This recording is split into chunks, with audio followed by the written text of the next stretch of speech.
सभी को नमस्कार। आज हम हमारा जो लेसन है वन्य एवं वन्य जीव संसाधन उसका अध्ययन करेंगे। इस लेसन में से बहुत से इम्पोर्टेंट पर्सन हैं जो हर एक प्रतियोगिता परीक्षा में आते हैं, चाहे वो ग्रेजुएशन लेवल की हो, +2 लेवल की हो, हरियाणा पुलिस की हो या दूसरी जो प्रतियोगिताएं हैं उनमें इसमें प्रश्न आता है वन एवं जीव संसाधन। तो वन क्या हैं? वन एक भौगोलिक प्रदेश के ऊपर अपने आप उगने वाले विभिन्न प्रकार के जो पेड़ पौधे होते हैं उनको वन कहते हैं। ये अपने आप उगते हैं, इसको प्राकृतिक वनस्पति भी कहा जाता है।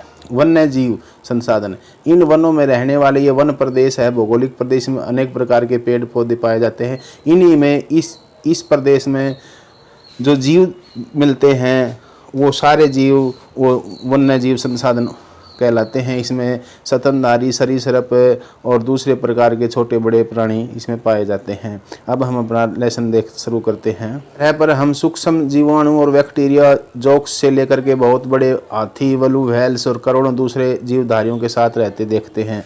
सही बात है कि हम अपने आस पड़ोस या इधर उधर कहीं देखते हैं तो इस धरती के ऊपर अनेक प्रकार के जीव जंतु प्राणी, छोटे बड़े पेड़ पौधे खूब मिलते हैं। हमने देखा है, ये हमारी पृथ्वी है, इसके ऊपर विभिन्न प्रकार के जीव जंतु प्राणी पाए जाते हैं। जैसे छोटे बड़े अनेक प्रकार के प्राणी जीव जंतु पाए जाते हैं।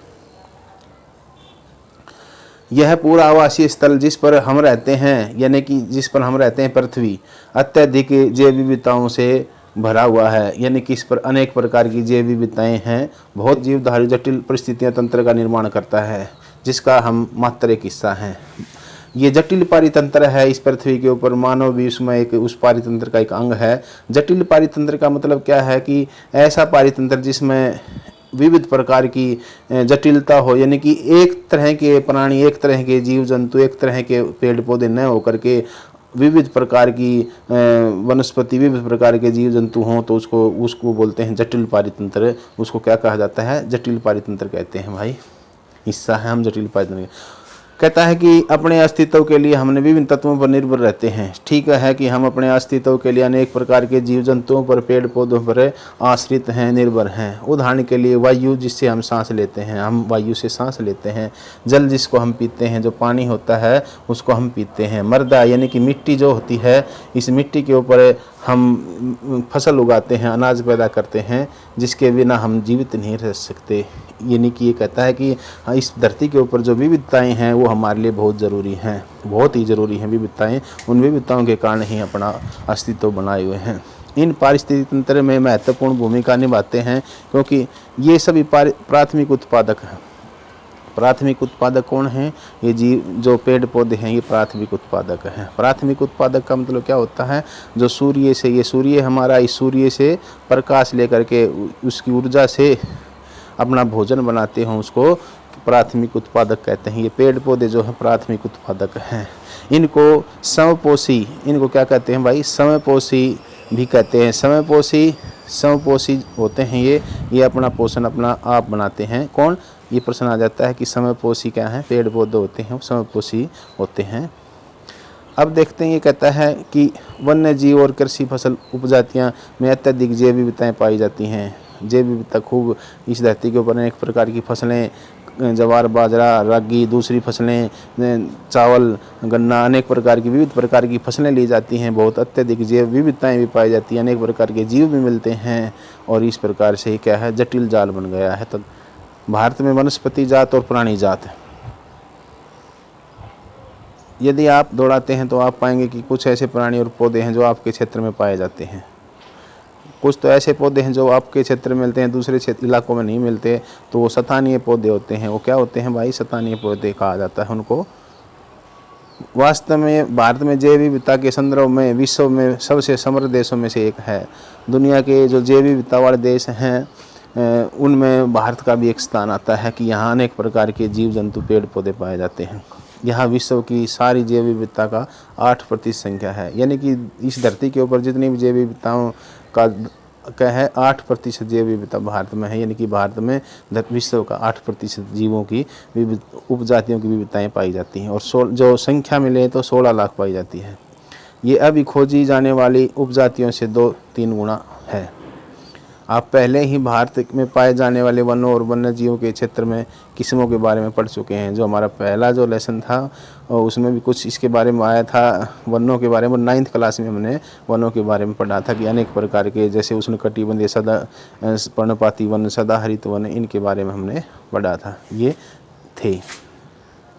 अब कहता है कि ये विविध वनस्पति प्राणी जात, ये जो विविधताएं हैं प्राणी जात हमारे हर रोज़ जीवन के इतने गुथे हुए हैं कि हम इनका कदर नहीं करते, परंतु पर्यावरण के प्रति ऐसे वेदना के कारण भी कुछ समय से ये क्या हुए हैं, कम होते जा रहे हैं, नष्ट होते जा रहे हैं। और ये कुछ अनुमान यह कहते हैं कि भारत में 10% वन्य वनस्पति, 20% स्तनधारी लुप्त होने का खतरा है। ये इम्पोर्टेंट बात है कि भारत में लगभग 10% जो वन्य वनस्पति जात है और 20% स्तनधारी, जो स्तनधारी वे प्राणी होते हैं जो अपने बच्चे को दूध पिलाते हैं, लुप्त होने का खतरा है। ये कहता है कि हाँ, कौन कौन सी जातियां हैं जो लुप्त होएंगी, जो प्राणी जात हैं उनमें क्या क्या हैं, ये इस प्रकार इन्हें कैटेगरी बनाई गई है। फर्स्ट जो कैटेगरी है उसमें बताता है अपने को कि सुवेद जाति, सुवेद जातियाँ वे जातियाँ हैं जिनकी संख्या घट रही है। वे प्राणी, वे पेड़ पौधे सुवेद जाति में वे आते हैं जिनकी संख्या दिन प्रतिदिन कम होती जा रही है, लेकिन ख़त्म नहीं हुए हैं, ये घटती जा रही है। यदि इनकी संख्या पर विपरीत प्रभाव डालने वाली परिस्थितियां नहीं बदली, यानी कि इनकी संख्या को कम करने वाली जो परिस्थितियां हैं वो ख़त्म नहीं की, तो ये क्या होगा, एक दिन इनकी संख्या घट जाएगी, जो संकटग्रस्त जातियों में आ जाएंगी। संकटग्रस्त जाति इसके बाद की जाति होती है सुवेद जाति के बाद की। सुवेद में तो ये क्या है, इनकी संख्या कम होती जा रही है, लेकिन बाद में संकट जाति में आ जाएंगी, संकटग्रस्त जाति में, तो फिर ये दिक्कत हो जाएगी।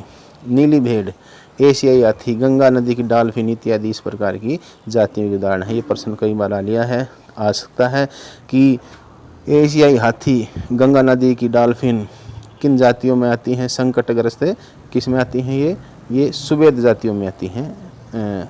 ध्यान रखना आपने। दुर्लभ जातियाँ, दुर्लभ जो जातियाँ हैं इन जातियों की संख्या बहुत कम है, कम या सुवेद है, जो बहुत कम दिखाई देती हैं। यदि इनका प्रभाव इसके विकसित परिस्थितियों में नहीं परिवर्तित हुआ है तो संकटग्रस्त जातियों में श्रेणी में आ जाएंगी। जो दुर्लभ जातियां हैं ये भी, इनको भी खतरा है, एक दिन खत्म हो सकती हैं। स्थानीय जातियां, लोकल जातियां जो वहीं मिलती हैं। प्राकृतिक और भौगोलिक सीमाओं से अलग विशेष क्षेत्र में पाई जाने वाली जातियां अंडमानी, जो वहीं मिलती हैं एक लोकल क्षेत्र में, जिस क्षेत्र में वो वहीं मिलती हैं और दूसरे स्थानों पर वो चीज़ नहीं पाई जाती, वो स्थानीय जातियाँ कहलाती हैं। ध्यान रखना है, इसकी परिभाषा क्या है, जो एक विशेष क्षेत्र में ही पाई जाती हैं, दूसरे क्षेत्रों में वो नहीं पाई जाती, वो स्थानीय जातियाँ होती हैं। इसमें क्या है, इसमें अंडमानी टील, जो अंडमान निकोबार द्वीपों पर जो टील प्रकार की जो जाति है, निकोबारी, अंडमान निकोबार पर एक कबूतर है, वो वहीं मिलता है और कहीं नहीं मिलता है। अंडमान निकोबार की जंगली सूअर जो है वो वहीं मिलती है। अरुणाचल प्रदेश का जो मिथुन है, ये जो प्राणी है ये केवल वहीं मिलते हैं। तो ये स्थानिक जनजाति, स्थानिक जातियों में आते हैं, स्थानिक जो उसी स्थान पर मिलती है। लुप्त जातियाँ, लुप्त जातियाँ जो हैं जो ख़त्म हो गई हैं, ये जातियाँ उनके रहने के स्थानों के ऊपर हमने जब सर्च किया, खोजा, तो वो वहाँ नहीं मिली, वो लुप्त जातियाँ हैं।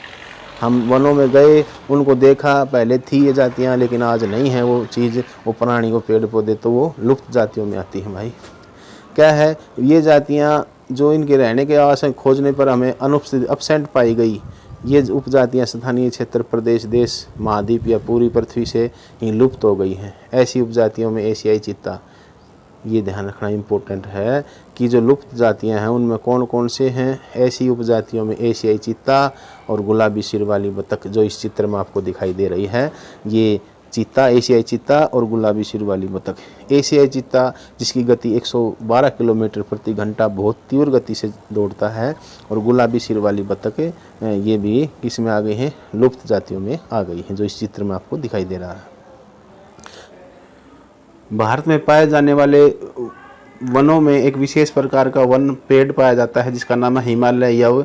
यह जो हिमालय यव होता है चीड़ की जाति का पेड़ है, जो सदाबहार पेड़ है। जिस तरह चीड़ का वृक्ष होता है सदाबहार, हमेशा हरा भरा रहता है। ये भारत के केवल 2 स्टेटों में पाया जाता है, हिमाचल प्रदेश और अरुणाचल प्रदेश। ये औषधीय पौधा है, और औषधि, किसकी औषधि बनाई जाती है, कैंसर के रोग के लिए औषधि बनाई जाती है। इसकी छाल से, इस पेड़ की छाल से, पत्तियों से, टहनियों से और इसकी जड़ों से एक रसायन प्राप्त किया जाता है, उसका नाम है टक्सोल नामक रसायन है। वो टक्सोल रसायन निकाला जाता है और उससे कैंसर के उपचार के लिए औषधि बनाई जाती है।